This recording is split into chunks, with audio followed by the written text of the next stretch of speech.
We're going to talk about nebulae for the next couple weeks. And speaking of nebulae, this background image is not actually a nebula. A nebula is a cloud of gas in which stars often form. Not all nebulae are star-producing nebulae necessarily. Sometimes they're just clouds of neutral gas.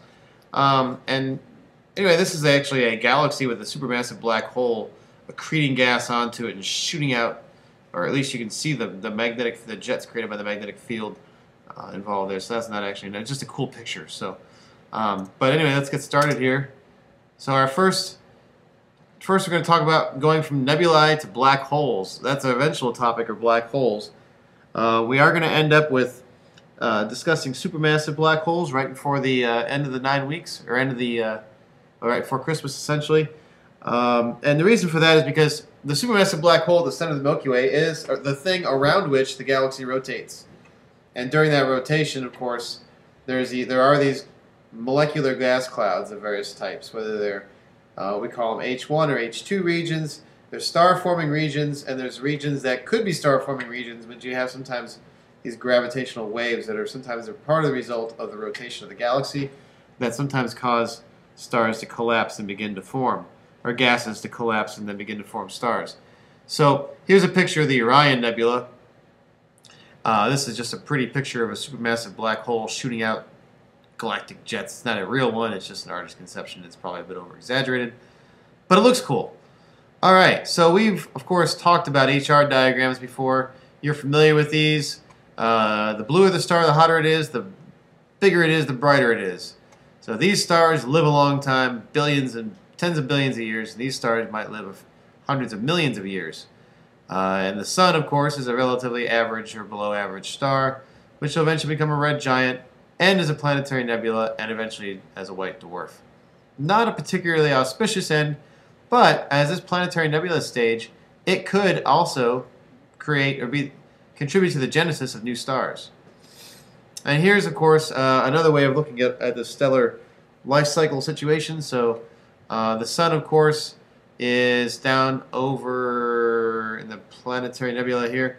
So this is where the Sun would be. So Sun-like star ends up as a red giant and so forth. The bigger stars are really the ones that produce the really big nebula, or the big planetary nebulae in these cases. But the supershell, or this stellar nursery and so forth, is where things are born. So, you know, there's, from the death of stars, new stars may be born. We call it the stellar life cycle, because it has a beginning and an end. So there are ways of looking at our galaxy. You're used to looking at it in the optical, which, let's see, your optical is this over here. That's with your eyeballs. You can look at it in a variety of other ways. We're mostly concerned about looking at it in terms of the radio continuum, which is basically over here, and molecular hydrogen. With the 20 meter, we really can't get molecular hydrogen, but we can get radio continuum and even atomic hydrogen. So this is the type of galaxy we'll be looking at. Primarily over here in the 8 to 10 gigahertz range, which is sometimes called super high frequency, with wavelengths, that's the frequency, wavelengths in the 1 to 3 centimeter range.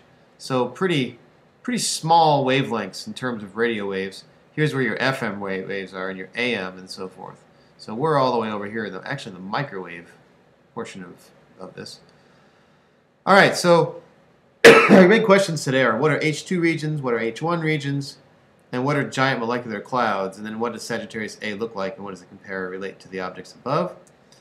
So let's start first with Orion. Here's Orion, the constellation, or at least the pattern in the sky.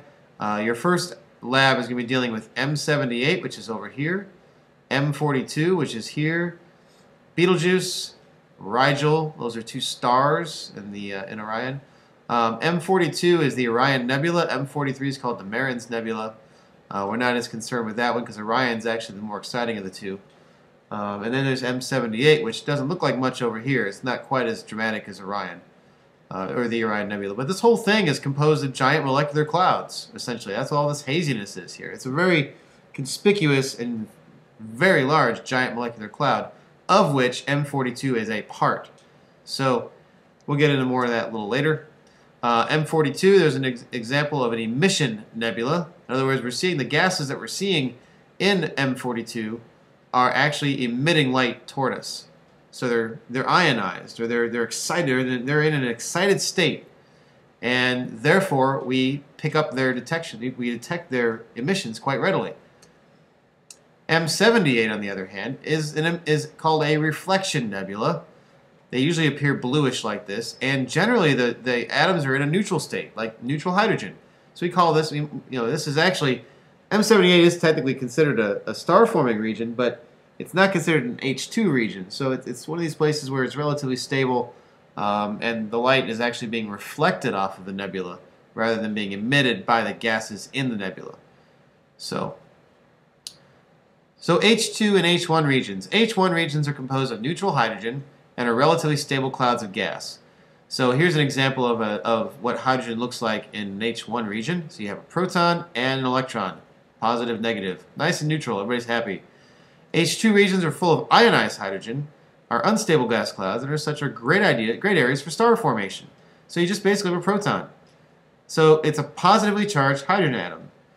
That's a big deal. That's a great place for star formation to begin, because of course it's fusing hydrogen atoms into helium that produces nuclear fusion. Alright, so in the next lab, next week, we'll deal with the constellation Sagittarius, but the themes are the same.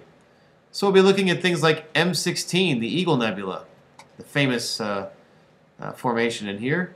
Another emission nebula, M17, the Omega Nebula. Sagittarius A, the supermassive black hole at the center.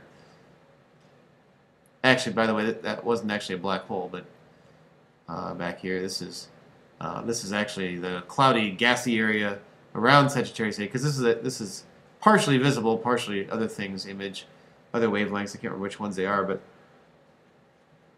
it's out in the center of this little area right here. That's what Sagittarius A is. Sagittarius B2, which is also known as a giant molecular cloud. This is a radio image of said molecular cloud. And speaking of, what is a giant molecular cloud? Well, it's a cloud of molecular gas, which means it's neutral. All right, so difficult to detect because of this lack of ionization. The atoms are not particularly excited. They are very large, 50 to 600 light years in diameter. And an example would be the Orion molecular cloud, or in this case, Sagittarius B2 is an example. It's right next to Sagittarius A, right in the vicinity of the center of the galaxy. All right, so here's M20, the famous Trifid Nebula. It looks kind of like a flower bud. And then M8, the Lagoon Nebula. These are all nebulae we're going to look at over the next couple weeks. So the big question in here is, what is the difference between an H1 region and an H2 region? And how do they relate to giant molecular clouds? Okay, so this is just a preview to the next lesson. Involves, yes, a Star Trek theme. But we're not quite ready for that. It'll also involve observing two frequency bands, 8 and 10 gigahertz, which kind of makes things fun. But it'll involve studying something called synchrotron radiation, but I'll leave that for another day. So until next time, have a great evening.